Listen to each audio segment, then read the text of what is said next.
Hello everybody, Anthony Gonzalez here with another weekly update. Busy week here in DC, but a very productive one.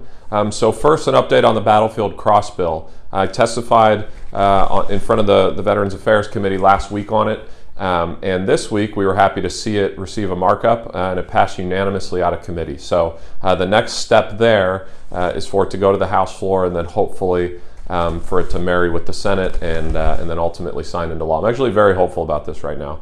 Last time the battlefield cross bill was introduced, it didn't get a committee vote, and so we've actually passed that point, which is a great step, and very excited about that. So good things to report on that front. Secondly, we are going to name the post office in North Canton after Annie Dryden.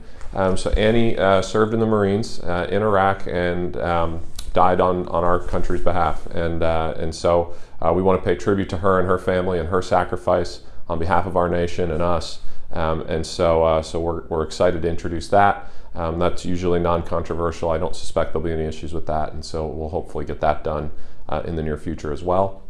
Third thing I want to update on, we got a briefing, classified briefing, on the raid that killed al-Baghdadi, the former ISIS leader, now deceased ISIS leader.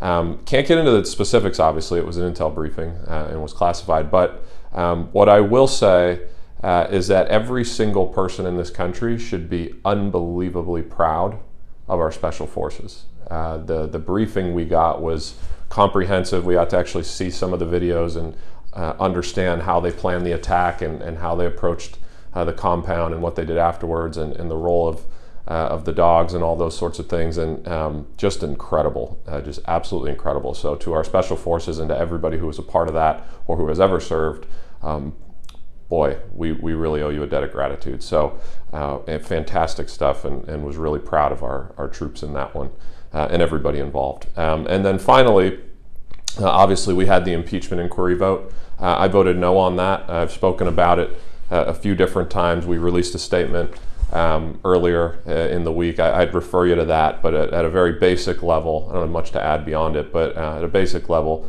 the process from day one has been wildly insufficient and unfair, frankly. I'm on a committee of jurisdiction.